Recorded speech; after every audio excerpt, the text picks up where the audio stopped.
B1, rotate. Bucharest airport से take off के कुछ ही देर बाद ये क्या हो रहा है? एक कमर्शियल एयरलाइनर सीधे जमीन पर आ गिरा वो प्लेन पूरी तरह से तबाह हो गया था और उसमें बैठे सभी लोगों की जान चली गई। फायरमैन के सामने लाशों का अंबार लग गया। जितना ज्यादा रोमानिया का दर्द है, उतने ही ज्यादा सवाल भी उठ रहे हैं। क्या इसमें पहले ही आग लग गई थी? इसी फ्लाइट को 2 हफ्ते पहले बम से उड़ाने की धमकी मिली थी। क्या इन्वेस्टिगेटर्स ऐसे सबूत इकट्ठे कर पाएंगे जो साबित करे कि प्लेन के साथ छेड़छाड़ की गई थी? ये समझ में नहीं आया, एक बार फिर से प्ले करो। ये कैप्टन ही है ना?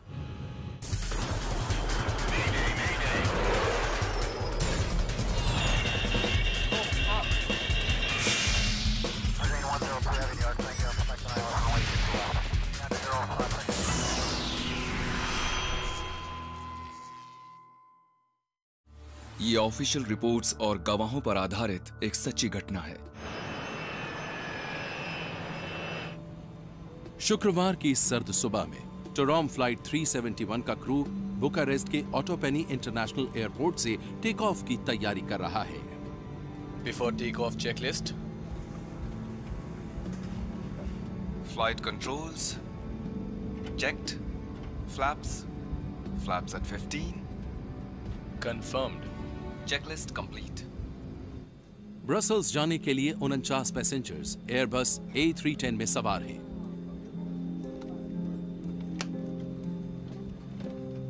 लगता है आज फ्लाइट में काफी जगह है।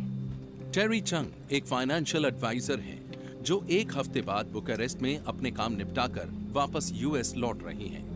मैं टेरी चंग को जानता था। हम नेशनल बैंक ऑफ रोमानिया के लिए साथ में काम कर रहे थे।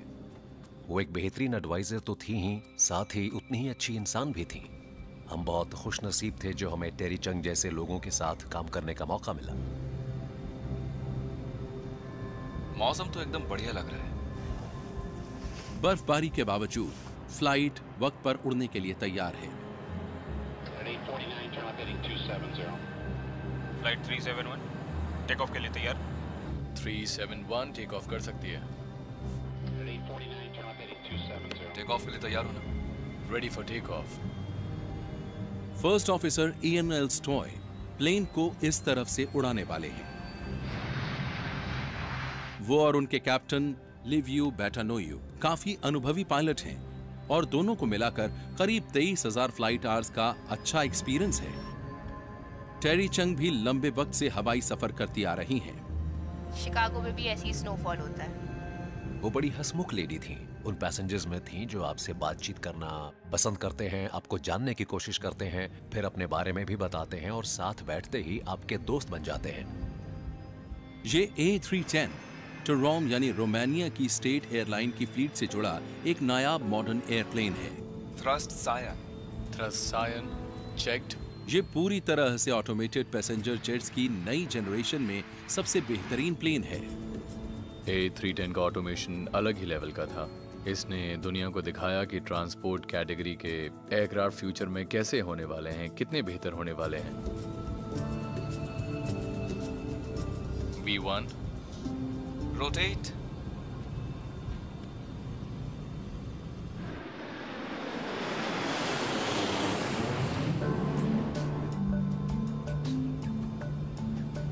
तुम कंट्रोल संभालो और मैं थ्रॉटल को गार्ड करता हूँ।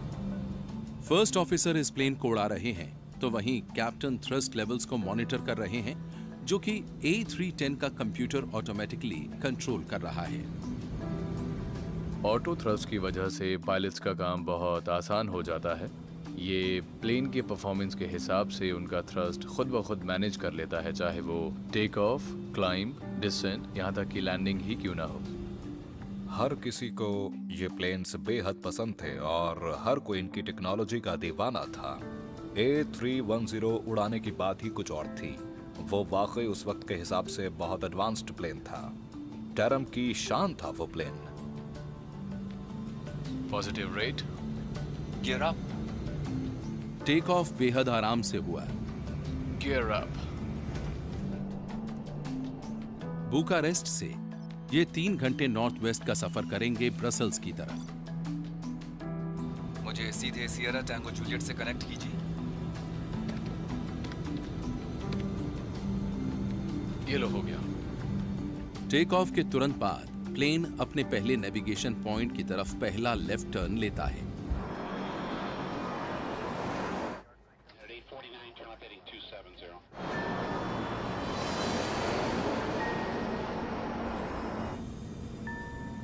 घने बादलों के चलते विजिबिलिटी 0 हो गई है, मगर इन पायलट्स के पास सिर्फ अपने इंस्ट्रूमेंट्स की मदद से भी प्लेन उड़ाने का काफी एक्सपीरियंस है। थोड़ा सा लेफ्ट। सभी पायलट्स को ऐसी हालत में फ्लाई करने के लिए अच्छे से ट्रेन किया जाता है। ऐसे मौकों को हमारी भाषा में कहा जाता है IMC। फ्लाइट डिस्प्ले के चलते कभी कोई दिक्कत नहीं आती और हम लोगों को खास ऐसे ही मौकों के लिए ट्रेन करते हैं, और उनको ट्रेन करना जरूरी भी होता है। Totally normal.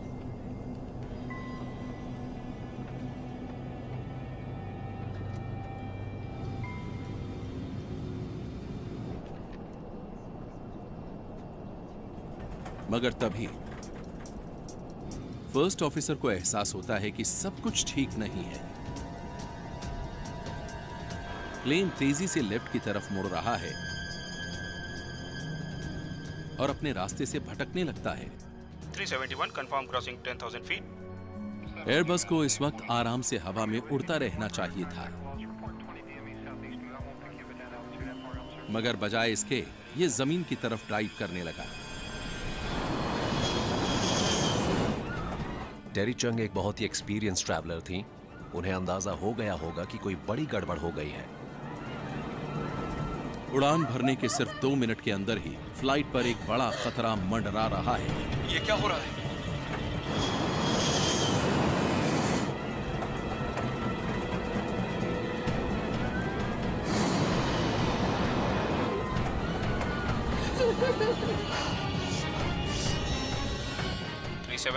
Confirm your altitude, please.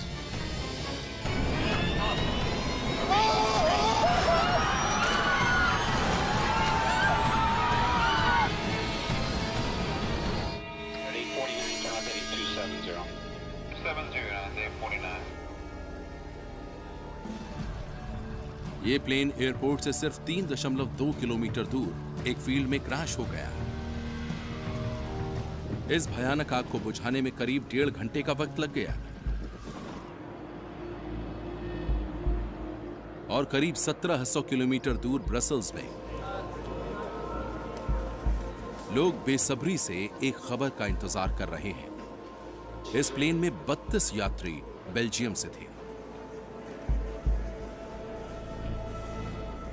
उस समय मैं घर पर ही था जब मेरे पास ये कॉल आया। उस समय उनके पास बस इतनी ही खबर थी कि प्लेन क्रैश हो गया है। इस भयानक हादसे के बाद यह अंदाजा हो गया कि कोई भी जिंदा नहीं बच पाया है। न्यूज रिपोर्ट्स में दिखाया जा रहा है कि जमीन से टकराते ही प्लेन पूरी तरह तहस नहस हो गया। मलबा काफी बड़े एरिया में फैल गया और फायर फाइटर्स के सामने लाशों का ढेर लग गया। हादसे में 60 लोगों की जान चली गई, जिसमें पायलट्स, 9 क्रू मेंबर्स और 49 पैसेंजर्स शामिल थे। हर कोई गहरे सदमे में था। वहां क्या हुआ होगा हम सोच भी नहीं सकते थे।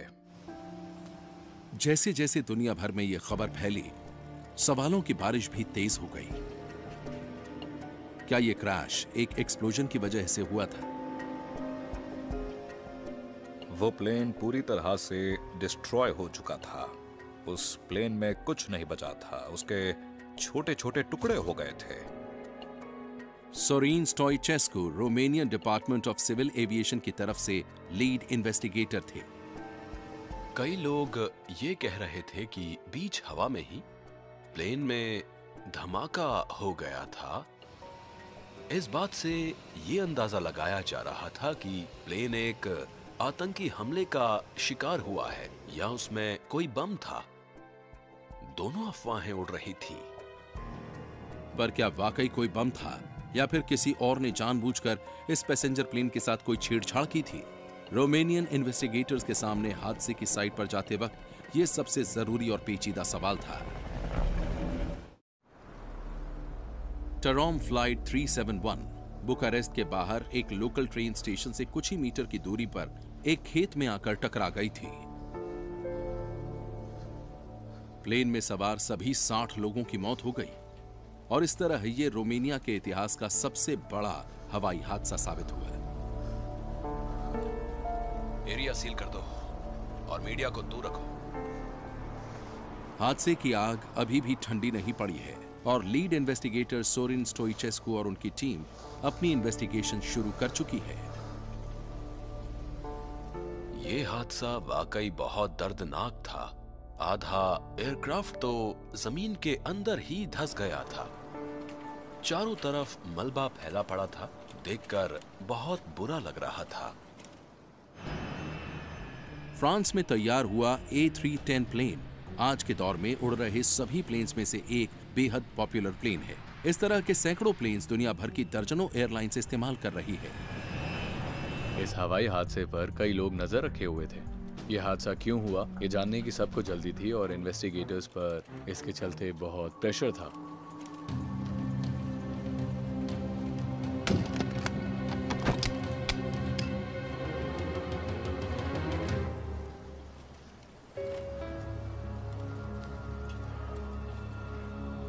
यहाँ कोई भारी इक्विपमेंट खोजना पड़ेगा। लीड इन्वेस्टिगेटर स्टोइचेस्कू के हाथ जले हुए एल्यूमिनियम के टुकड़ों के अलावा ज्यादा कुछ नहीं लगा जो इस इन्वेस्टिगेशन में मदद करे।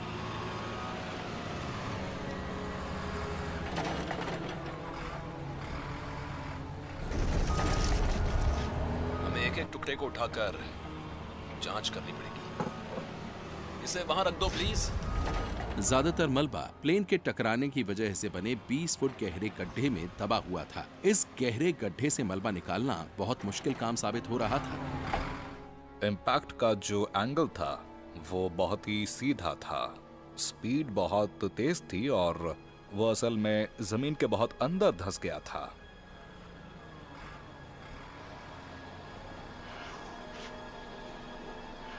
अगर ये लेफ्ट विंग है और वो उसकी नोज कौन है, मतलब वो सीधे जमीन से आकर टकराया। गड्ढे का आकार देखकर अंदाजा लगाया जा सकता है कि प्लेन एकदम सीधे आकर टकरा गया होगा। ये बेहद चौंकाने वाली बात थी कि वो 80 डिग्री के एंगल पर सीधे आकर टकराया था। जो कुछ मैंने देखा उससे साफ हो गया कि प्लेन बहुत जोर से टकराया था। जिस ऊंचाई से वो आया था और जिस तरह 80 डिग्री के एंगल से वो सीधे आकर जमीन से टकराया, उसके बाद किसी के बचने की उम्मीद नहीं थी। किसी के पास कोई मौका नहीं था। सवाल ये है कि फ्लाइट 371 टेक ऑफ के तुरंत बाद कैसे इतने सीधे एंगल से आकर जमीन से टकराई। इस सवाल से इन्वेस्टिगेटर्स का इंटरेस्ट और ज्यादा बढ़ गया होगा। उस वक्त पर इस तरह का हादसा होना वाकई बहुत ज्यादा अजीब है और ये सच है। पहले नोज टकराई, हाई स्पीड में, इंजन फेलियर भी हो सकता है। धीरे धीरे इन्वेस्टिगेटर्स प्लेन का ज्यादातर हिस्सा इकट्ठा करने में कामयाब हुए, जिसमें इंजन के टुकड़े भी शामिल थे। इससे एक बेहद ही चौंकाने वाली तस्वीर सामने आई। हमें उस प्लेन के इंजन्स जमीन में धंसे हुए मिले थे। प्लेन जब 80 डिग्री के एंगल से आकर जमीन से टकराया तो उसके इंजन काफी नीचे तक चले गए थे और ये बात देखकर हमें वाकई बहुत हैरानी हुई थी, बहुत ज्यादा। वहां राइट इंजन है, लेफ्ट वाला शायद वहां होना चाहिए। हमें बहुत संभल कर इसे बाहर निकालना है। चुनौती उम्मीद से ज्यादा बड़ी है। हादसे के शिकार हुए लोगों के परिवार वालों को बुखारेस्ट ले जाया जा रहा है ताकि वो बॉडीज को आइडेंटिफाई कर सकें। फ्रांस और बेल्जियम के इन्वेस्टिगेटर्स की टीम भी रोमानियन टीम की मदद के लिए आ पहुंची है। दुनिया भर में करीब 250 A310 प्लेन्स उड़ रहे हैं और हर कोई जानना चाहता है कि इस भयानक हादसे की वजह कहीं इनकी बनावट में कोई चूक तो नहीं है। स्टोइचेस्कू हादसे की जगह हुए गड्ढे के काफी अंदर पाए गए इंजन की जांच कर रहे हैं। उनकी हालत बेहद खराब है। ज्यादातर टुकड़े जले हुए हैं और मुड़े तुड़े हैं, मगर एक बात साफ दिख रही है कि टकराने से पहले ही प्लेन में जोरदार धमाका हो गया था। अंदर की तरफ बर्न मार्क्स नहीं है, सिर्फ बाहर की तरफ है। पहली नजर में ऐसा कोई सुराग नहीं है जो साबित करे कि जब प्लेन हवा में था तभी इंजन में आग लग गई। चलो इसकी ब्लेड्स को देखते हैं। रोटर ब्लेड्स भी पूरी तरह बर्बाद हो गए हैं। इतनी जबरदस्त टक्कर के बाद इसकी उम्मीद भी थी, लेकिन एक होशियार इन्वेस्टिगेटर मार्किंग्स की डायरेक्शन देखकर काफी कुछ पता लगा सकता है। यहाँ देख रहे हो, ऐसा हाल टक्कर के समय ही होता है। मार्क्स देखकर पता चलता है कि डैमेज हवा में नहीं हुआ, बल्कि इसलिए क्योंकि टकराने के बाद प्लेन के ब्लेड मुड़ गए। शुरुआती इन्वेस्टिगेशन तो यही इशारा कर रही है कि इंजन फेलियर इस हादसे की वजह नहीं हो सकता।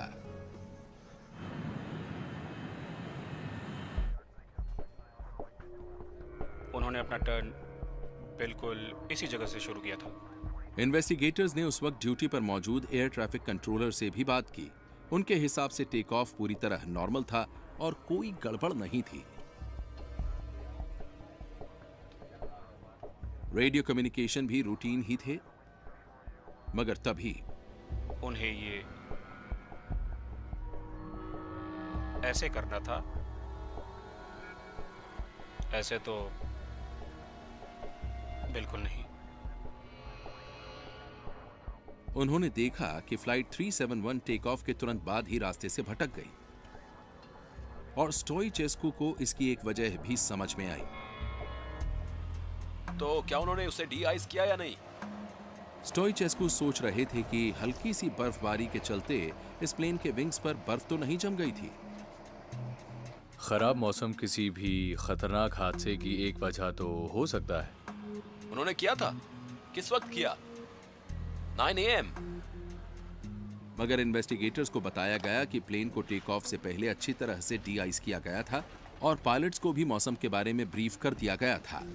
इस केस में उन्हें हादसे के वक्त जो मौसम का हाल था वो पहले से ही बता दिया गया था। इकट्ठा हुए मलबे को नजदीकी स्टोरेज तक ले जाने के लिए रोमानियन आर्मी की मदद ली जा रही थी।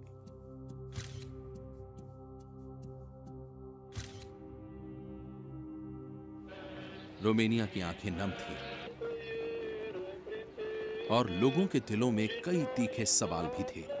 कई लोगों को लगता था कि इस हादसे की वजह कोई बम धमाका था। मीडिया में छपी कुछ खबरों ने इन बातों को और ज्यादा हवा दे दी। कुछ रोमानियन रेडियो स्टेशंस और अखबारों की माने तो इस हादसे के पीछे आतंकवादियों का हाथ भी हो सकता है, पर असल में इस धमाके के पीछे कौन है, इसे लेकर कई अटकलें लगाई जा रही हैं। लोग इसके पीछे माफिया और किसी और वजह की होने की बात कर रहे हैं।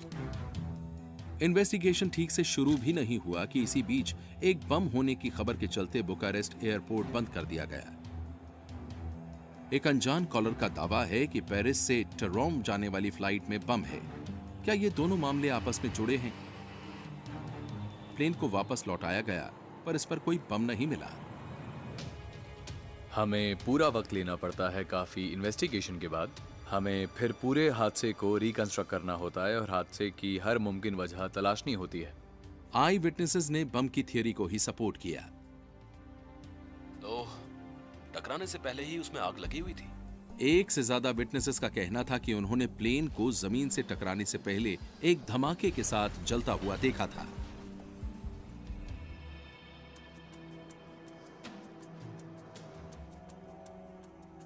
इन्वेस्टिगेटर्स ये पूरी तरह साफ करना चाहते थे कि हादसे के पीछे वाकई कोई बम तो नहीं था। इसके लिए वो दुनिया के सबसे बेहतरीन बॉम्ब डिटेक्शन एक्सपर्ट्स FBI की मदद ले रहे थे। Special agent David Beisner, nice to meet you. मिलकर खुशी हुई आपसे। FBI के पास कई वजह हैं जिनसे वो मान रही थी कि फ्लाइट 371 को बम से उड़ाया गया था। ब्रसल्स जाने वाली इसी फ्लाइट में 2 हफ्ते पहले बम होने की खबर मिली थी। किसी ने कॉल करके ऐसा बताया था। अब FBI ही इस राज से पर्दा उठाएगी कि क्या वाकई ये हादसा था या फिर एक जानलेवा साजिश। FBI एजेंट डेविड बाइजनर ने टरोम फ्लाइट 371 के क्रैश की इन्वेस्टिगेशन शुरू की और उस जगह का हवाई दौरा किया। वो बीच हवा में हुए किसी धमाके के सुराग तलाश रहे थे। हम उसी एग्जैक्ट फ्लाइट के ऊपर एयर स्ट्रिप से लेकर क्रैश साइट तक उड़े, ताकि हवाई धमाके में अगर कुछ मलबा इधर उधर उड़ गया हो तो हम उसे भी साथ साथ देख सकें। बीच हवा में हुए एक्सप्लोजन की वजह से मलबा हादसे की जगह से कोसों दूर तक बड़े एरिया में फैल सकता है, जैसा कि Pan Am flight 103 Lockerbie Scotland के ऊपर हुआ था। वाइजनर चाहते थे कि अगर एक छोटे से छोटा टुकड़ा भी ग्राउंड टीम के हाथ में आने से रह गया तो वो उनकी नजर में आ जाएगा। उस खेत में कटाई हो चुकी थी और वो सूखी घास के किसी मैदान जैसा ही था, तो हो सकता था कि घास के नीचे मलबा चला जाए। हालांकि प्लेन का ज्यादातर मलबा स्टोर गोडाउन में भेज दिया गया था, मगर कुछ ऐसे टुकड़े छूट गए थे जो हादसे की कहानी पर और रोशनी डाल सकते थे। या तो कुछ भी नहीं है। जमीन पर कुछ भी ऐसा नहीं मिल पाया जो इस हादसे की वजह बता सके। न वहां फ्यूल था और न ही मलबा था। मगर वाइजनर हार मानने को तैयार नहीं थे। मुझे यकीन नहीं हो रहा। वो क्रैश साइट से इकट्ठे हुए बेशुमार मलबे की जांच करते हैं। वो ऐसे टुकड़ों की तलाश करते हैं जिनमें बम के धमाके के सुराग मिल पाए, कुछ खास जलने के निशान या मेटल के टुकड़ों पर उनकी खास नजर थी। अगर बम का इस्तेमाल हुआ होता तो मेटल के टुकड़ों पर एक खास तरह की छाप होती। उससे आप बम की लोकेशन का भी पता लगा सकते हैं। कुछ खास टुकड़ों को जांच के लिए भेजा जाता है।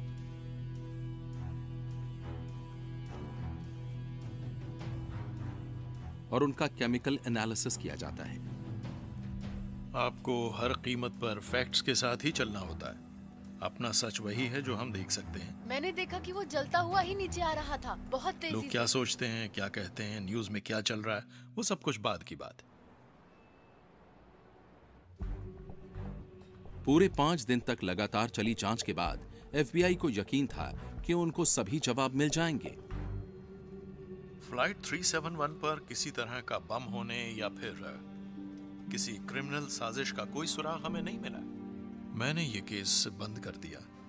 मुझे बहुत अफसोस है कि इस हादसे में अमेरिकन की भी जान गई, मगर उनकी मौत का जिम्मेदार कोई आतंकी हमला नहीं है। तो इसके बाद फिर हमने बेल्जियम और फ्रांस की अथॉरिटीज को भी यहाँ पर बुलाया था ताकि वो अपने लेवल पर खुद जांच कर सकें, और उन्होंने माना कि ये हादसा आतंकी हमले की वजह से नहीं हुआ है।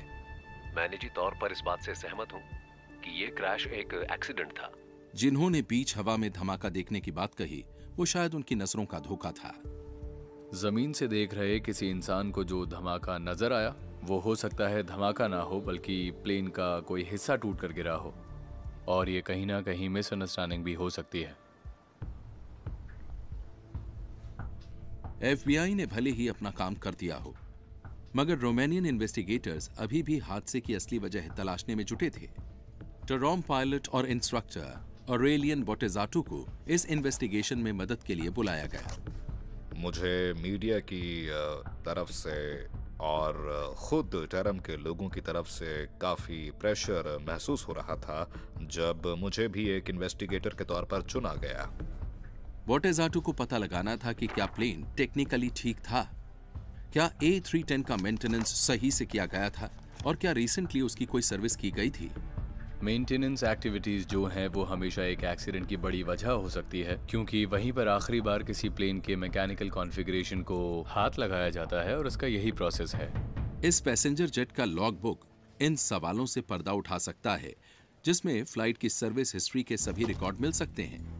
इससे इन्वेस्टिगेटर्स ये जान पाएंगे कि प्लेन में किस तरह की सर्विसिंग या रिपेयरिंग हुई थी।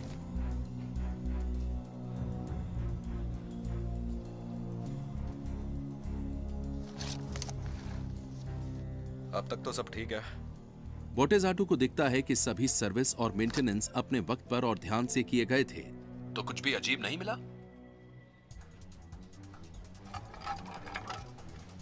बस एक चीज, पिछले साल कुछ मौकों पर ऑटो थ्रॉटल फ्लाइट के वक्त ठीक से काम नहीं कर रहा था। ऑटो थ्रॉटल पावर चेंज होने के वक्त थ्रॉटल को चलाने में मदद करता है। टेक ऑफ के वक्त थ्रॉटल मैक्सिमम पर होते हैं, और जब प्लेन उड़ने लगता है तो ताकत कम होने लगती है और थ्रॉटल ऑटोमेटिकली पीछे आ जाता है। टरोम पायलट्स ने कई बार शिकायत की थी कि उड़ते वक्त लेफ्ट इंजन के थ्रॉटल कुछ ज्यादा ही पीछे आ जाते हैं या पूरी तरह से रुक जाते हैं। इसके चलते दोनों इंजन्स अलग अलग पावर सेटिंग पर आ जाते थे। ये कोई ऐसी गड़बड़ नहीं थी जो कि हर बार हो रही हो, बल्कि ये तो कभी होती थी और कभी नहीं। करीब साल भर पहले एयरलाइन ने कॉकपिट के लॉगबुक में एक ब्रीफिंग कार्ड भी रख दिया था जो पायलट्स को इसके बारे में अलर्ट कर सके। टेक ऑफ के बाद उड़ते वक्त जब टेक ऑफ से क्लाइंब पावर में चेंज करते हैं तो इंजन नंबर 1 का थ्रॉटल बंद हो जाता है। अगर कहीं कमी है जो प्लेन बनाने वालों ने और ऑपरेटर्स ने पकड़ ली है तो बहुत ज़रूरी है कि इसकी इन्फॉर्मेशन सही तरीके से तुरंत फ्लाइट क्रू को भी दी जाए। टरॉम पायलट्स को यह सलाह दी गई थी कि थ्रॉटल लीवर पर हाथ रखकर उसे ज्यादा पीछे जाने से रोका जाए। इस टेक्निक को कहा जाता है गार्डिंग द थ्रॉटल। वो उसे हाथ से इस तरह रोक सकते हैं कि लेफ्ट और राइट इंजन के थ्रस्ट में फिर कोई अंतर ना रहे। मगर इन्वेस्टिगेटर्स का सवाल था कि जब इस गड़बड़ के बारे में पता था तो मैकेनिक्स ने उसे ठीक क्यों नहीं किया। थैंक्स फॉर कमिंग, आइए इस तरफ। और इसका जवाब पाने के लिए मेंटेनेंस टीम को बुलाया गया। हमें समझ नहीं आया कि ये गड़बड़ कभी ठीक क्यों नहीं हुई। इन्वेस्टिगेटर्स को बताया गया कि थ्रॉटल की गड़बड़ को ठीक करने की कई बार कोशिश की गई थी, मगर ग्राउंड पर चेक करते वक्त ऐसी कोई प्रॉब्लम कभी दिखाई ही नहीं दी। हमें पता था कि शायद ये गड़बड़ कभी भी दोबारा हो सकती है, मगर जब मैकेनिक्स इस गड़बड़ को पकड़ ही नहीं पा रहे थे तो फिर इसे ठीक कैसे कर पाते। बहुत कोशिशों के बाद भी कुछ सामने नहीं आया। बॉटेजाटो ने पता लगाया कि लंबे वक्त से इस प्लेन में थ्रॉटल की खराबी चलती आ रही थी। पिछले साल ही ऑटो थ्रॉटल को लेकर करीब दर्जन भर कंप्लेंट्स की जा चुकी हैं।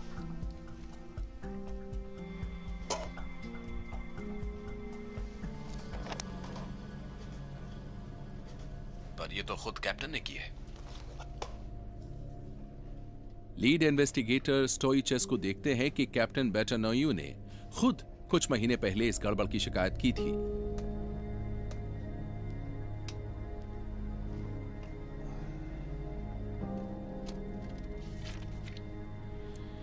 कैप्टन ने उसे प्लेन के लॉगबुक में रिकॉर्ड भी किया था। उन्होंने ब्रीफिंग कार्ड को पढ़कर ठीक वैसा ही किया जैसा बताया गया था।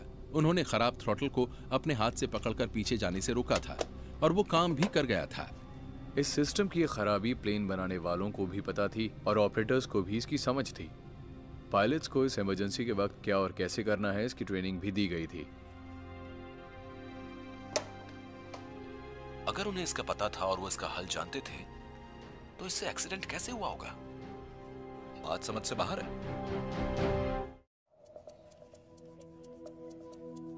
इस सवाल की सर्च में कि आखिर क्यों टोरॉम फ्लाइट 371 टेक ऑफ के बाद ही जमीन से आकर कोलाइड हो गई। V1 rotate. इन्वेस्टिगेटर्स ने अब अपना अटेंशन पायलट्स की तरफ टर्न किया। वो उनके फ्लाइट रिकॉर्ड्स को चेक कर रहे हैं कि क्या वो किसी तरह की गलती कर सकते थे। Okay, let's go. कैप्टन से शुरू करते हैं। कैप्टन बेटानोयू ने अपना पूरा करियर टोरॉम के साथ ही गुजारा है। उन्होंने मिलिट्री फ्लाइट स्कूल से 1969 में ग्रेजुएशन किया था। वो 6 अलग अलग तरह के एयरक्राफ्ट्स में करीब 14,000 घंटों से ज्यादा फ्लाई कर चुके थे। इम्प्रेसिव, बहुत ज्यादा फ्लाइट आवर्स हैं। मैंने कैप्टन बेटानोयू के साथ फ्लाई किया है। वो बहुत ही तैयार, समझदार पायलट थे और अपने हर काम को पूरे ध्यान से करते थे। नेक्स्ट। पायलट स्टोई ने 1968 में मिलिट्री फ्लाइट स्कूल से ग्रेजुएशन किया था। फर्स्ट ऑफिसर को भी काफी ज्यादा एक्सपीरियंस था। उनका ट्रेनिंग रिकॉर्ड भी लाजवाब रहा था। इनकी जोड़ी कमाल की थी। यानी उस दिन कॉकपिट में 2 बेहद कमाल के पायलट्स थे। फिर उनके मेडिकल रिकॉर्ड्स भी चेक किए गए। कैप्टन बेटानोयू दिमागी तौर पर काफी मजबूत थे, fit for long range flight. Captain looks good. Captain 48 साल के थे और फर्स्ट ऑफिसर 51 साल के। इतनी उम्र होने के बावजूद दोनों फिट थे और उनकी मेडिकल रिपोर्ट में कभी कोई गड़बड़ नहीं दिखाई दी। फर्स्ट ऑफिसर स्टोए, इनका रिटायरमेंट होने ही वाला था। वैसे इंफॉर्मेशन प्रोसेस करने का लेवल काफी अच्छा है इनका। Stable personality. फिजिकली और साइकोलॉजिकली दोनों एकदम फिट पाए गए। दोनों ही मेंटली और फिजिकली फ्लाई करने के लिए काफी फिट थे और दोनों के मेडिकल चेकअप्स भी कई बार हो चुके थे, यानी दोनों ही मेडिकली क्लियर थे। प्लेन और पायलट्स दोनों ही पहली जांच में फिट साबित हुए।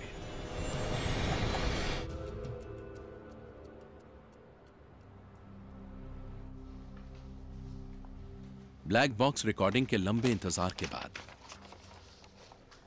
ठीक है, चलो अब इसे देखते हैं। इन्वेस्टिगेटर्स इनसे खुलने वाले हर राज का बेसब्री से इंतजार कर रहे थे। फ्लाइट डेटा रिकॉर्डर या एफडीआर उस छोटी सी उड़ान के बारे में काफी कुछ बता सकता है। फ्लाइट डेटा रिकॉर्डर हमें बहुत सारा मतलब कई तरह का डेटा दे सकता है।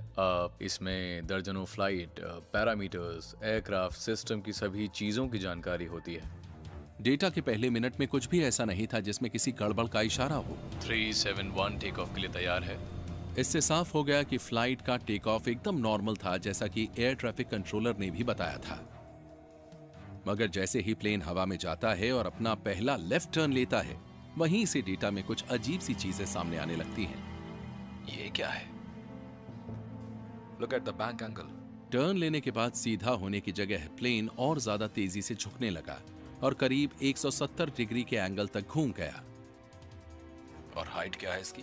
जैसे जैसे प्लेन मुड़ता जा रहा था, नोज नीचे की तरफ जा रही थी और प्लेन भी तेजी से नीचे की तरफ जाने लगा। पीक एल्टीट्यूड है 4627 फीट। इतनी ऊंचाई से प्लेन को जमीन पर गिरने में सिर्फ 19 सेकंड ही लगे। ऐसा मैंने पहले कभी नहीं देखा है। कभी भी मेरी आंखों के सामने ऐसा नहीं हुआ। मगर हमें इन फैक्ट से जो सच पता चला है, उसे मानने के अलावा हमारे पास कोई चारा नहीं है। प्लेन 620 किलोमीटर प्रति घंटे की रफ्तार पर रोल करते हुए जमीन से टकराया था। इतनी स्पीड फुल फ्यूल टैंक्स के साथ। और यही एक्सप्लोजन की वजह था जिसमें इतनी जानें चली गई। आखिर क्या वजह थी कि फ्लाइट पूरी तरह से कंट्रोल से बाहर चली गई? फ्लाइट 371 का राज अभी भी सवालों में छुपा हुआ था। यह समझने के लिए कि आखिर क्यों फ्लाइट 371 जमीन से टकराने से पहले कंट्रोल से बाहर हो गई, इन्वेस्टिगेटर्स और बारीकी से डेटा को खंगालने लगे। इंजन के पैरामीटर्स दिखाओ। स्टोइचेस्कू इंजन के परफॉर्मेंस डेटा पर नजर डालते हैं। ऊपर वाला लेफ्ट इंजन है और नीचे वाला राइट। इंजन के फिजिकल इंस्पेक्शन से तो कोई सुराग नहीं मिला, मगर एफडीआर डेटा ऐसा बहुत कुछ बता सकता है जो फिजिकल इंस्पेक्शन में नहीं पता चलता। इसमें दोनों इंजन्स के परफॉर्मेंस का एक एक पल का डेटा मौजूद रहता है। जरा यहां रुकना। यहां पर सब कुछ शुरू हुआ। अब आगे बढ़ो।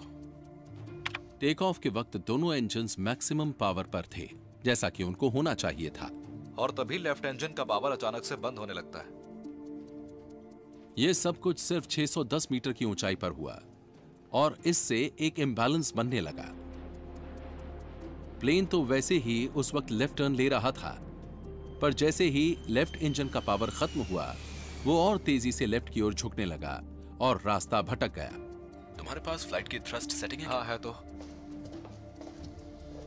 गड़बड़ शुरू होती है जहां ये टेक ऑफ से क्लाइंब फेज में जाते हैं, और वहीं पर हमेशा थ्रॉटल की प्रॉब्लम भी होती है। 450 मीटर की ऊंचाई पर प्लेन को उस मैक्सिमम पावर की जरूरत नहीं रहती जो टेक ऑफ के वक्त जरूरी होती है। कंप्यूटर ऑटो थ्रॉटल को थ्रस्ट लेवल घटाने का कमांड देता है और दोनों इंजन्स की पावर घट जाती है। जैसे ही प्लेन 450 मीटर ऊपर जाता है, हमें इंजन पावर को कम करना होता है और टेक ऑफ लेवल से क्लाइंब लेवल तक लाना होता है। इसका मतलब है कि थ्रॉटल लेवल भी कम किया जाता है। मगर थ्रॉटल में चल रही गड़बड़ी के चलते लेफ्ट इंजन की पावर जरूरत से ज्यादा ही कम हो गई और इससे लेफ्ट और राइट इंजन के पावर्स के बीच बहुत बड़ा अंतर आ गया और इस इम्बैलेंस की वजह से प्लेन ने शार्प लेफ्ट टर्न ले लिया। चलो, इसके मुड़ने की वजह तो क्लियर है, पर कैप्टन को तो पता था कि इससे कैसे निकलना है। इन्वेस्टिगेटर्स के सामने सबसे बड़ा सवाल यह था कि कैप्टन ने थ्रॉटल को संभालने में इस बार चूक कैसे कर दी।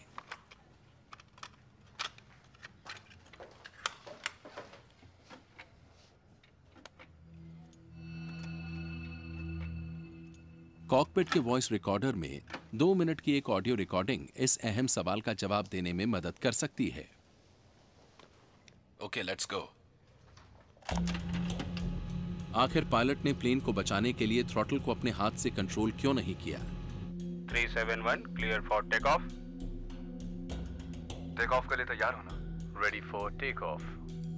सुबह के 9:06 पर यह टेक ऑफ हुआ है। टेक ऑफ के वक्त सब कुछ नॉर्मल लग रहा था। क्रू पूरी तरह शांत था और कॉकपिट में कोई अजीबोगरीब शोर भी नहीं था। V1 rotate.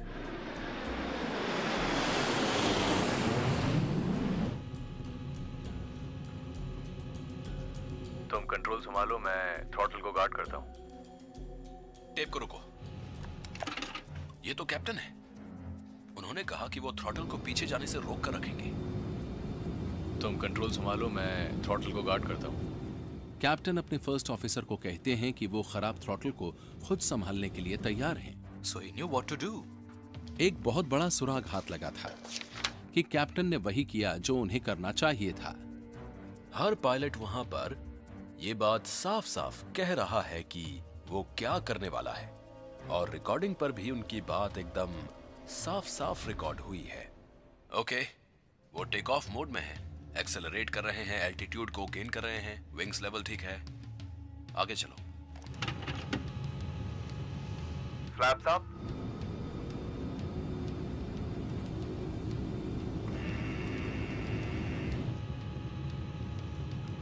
कमांड मिलते ही उन्होंने फ्लैप तो अप कर दिए थे। फ्लैप्स इन।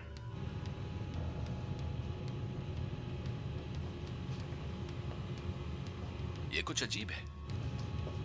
कमांड मिलते ही कैप्टन ने फ्लैप्स अप कर दिए थे, लेकिन दूसरी कमांड की तरफ उन्होंने ध्यान नहीं दिया। उनको फ्लैप्स और स्लैट्स दोनों के लिए कमांड मिला था। उन्होंने फ्लैप्स तो ऑन कर दिए थे, मगर स्लैट्स का कुछ किया ही नहीं। कैप्टन स्लैट्स की बात को अनसुना क्यों करेंगे? कैप्टन, आप ठीक तो हो ना? मुझे अच्छा नहीं लग रहा। क्या बोले मुझे समझ में नहीं आया, एक बार फिर चलाओ।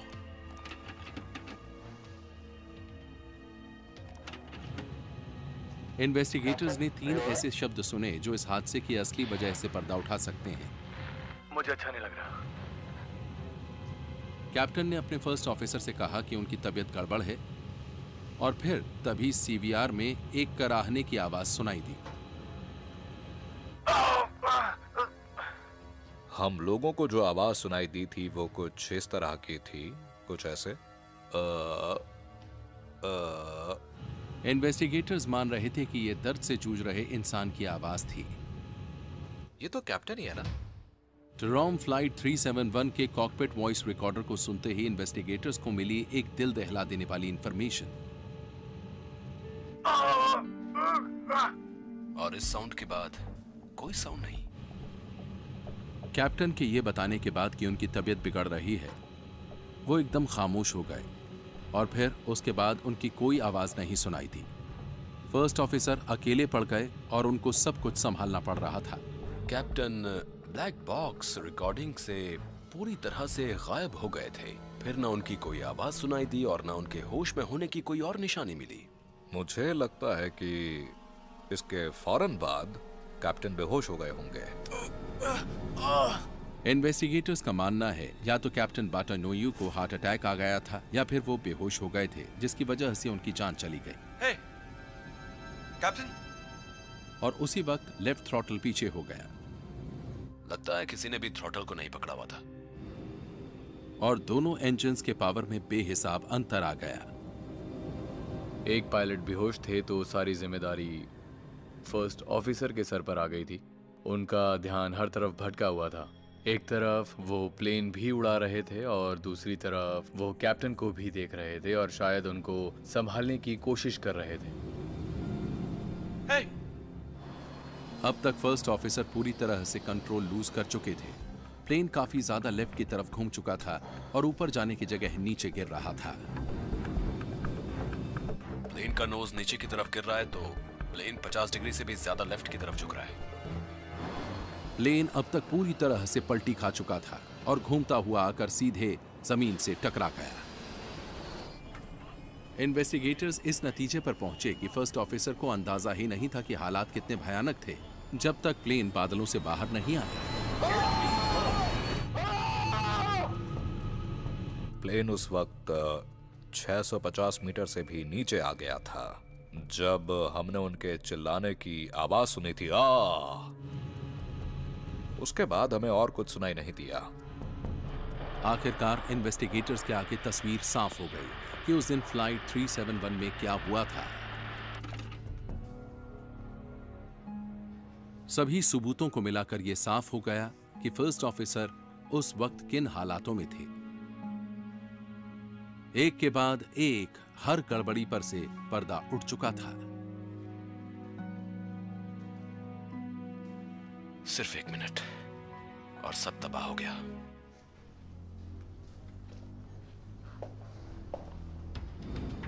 पहला, खराब मौसम। विजिबिलिटी खराब होने की वजह से कॉकपिट विंडो से बाहर देखकर समझ नहीं आ रहा था कि वो कहां है। वो बादलों की वजह से कुछ नहीं देख पाए। अगर मौसम साफ होता और वो ठीक से देख पाते तो शायद तस्वीर कुछ और ही होती। हम पायलट्स की दुनिया की एक मशहूर कहावत है कि खिड़की के बाहर एक झलक 1000 बार इंस्ट्रूमेंट्स चेक करने से कई गुना बेहतर है। एक बार बाहर देखकर अगर सब कुछ साफ नजर आ जाए तो काम बहुत आसान हो जाता है, और अगर बादलों में हर चीज छुप जाए तो अंदाजा लगाना उतना ही मुश्किल हो जाता है। होराइजन विजिबल न होने के चलते वो समझ ही नहीं पाए कि इंस्ट्रूमेंट्स पर जो कुछ दिख रहा था वो सही था या नहीं। मुझे नहीं लगता कि उनको अंदाजा भी था कि प्लेन किस तरफ जा रहा है और खासतौर पर कितनी ऊंचाई पर है। कैप्टन के बेहोश हो जाने से उनका ध्यान बंट गया होगा और फिर वो खराब मौसम और प्लेन की गड़बड़ियों के बीच जूझने लगे। उसे एक इंसान को सब कुछ अकेले ही संभालना था। ये कुछ ऐसा था जैसे हर तरफ से मुसीबत आ गई थी। एक तरफ कैप्टन बेहोश हो गए थे और दूसरी तरफ प्लेन भी खराब हो गया था। फर्स्ट ऑफिसर ऐसे फंसे कि कोई रास्ता ही नहीं निकाल पाए कि ऐसे में आगे क्या करें। फाइनल रिपोर्ट में इस हादसे की 3 बड़ी वजह बताई गई। पहली, लेफ्ट थ्रस्ट का लीवर एकदम पीछे जाकर रुक गया, जिससे दोनों इंजन्स के पावर में अंतर हो गया।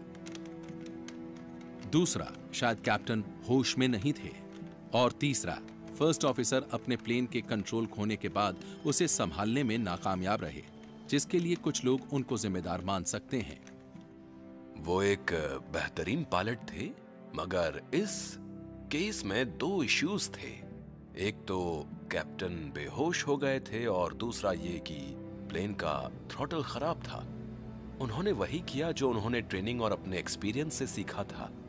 उनके एक्शंस बस उस समय घट रही हर चीज के रिएक्शन में ही थे। हादसे के 9 महीने बाद एयरबस ने 2 सर्विस बुलेटिन इशू किए, जिसमें ऑपरेटर्स को बताया गया कि A310 की थ्रॉटल का प्रॉब्लम कैसे ठीक करना है। 1 साल के अंदर इसे कंपलसरी भी बना दिया गया। इसके बाद A310 में इस तरह की गड़बड़ कभी सामने नहीं आई। मैं आखिरकार ये साबित करने में कामयाब हुआ कि उस वक्त प्लेन के साथ असल में हुआ क्या था। और इस हादसे के बाद फिर मेरे ऊपर ये बहुत बड़ी जिम्मेदारी आ गई कि ऐसा हादसा यहाँ फिर से ना हो और भविष्य में दुनिया इस हादसे से सीखे और ऐसे हादसे फिर कभी भी और कहीं भी ना हो।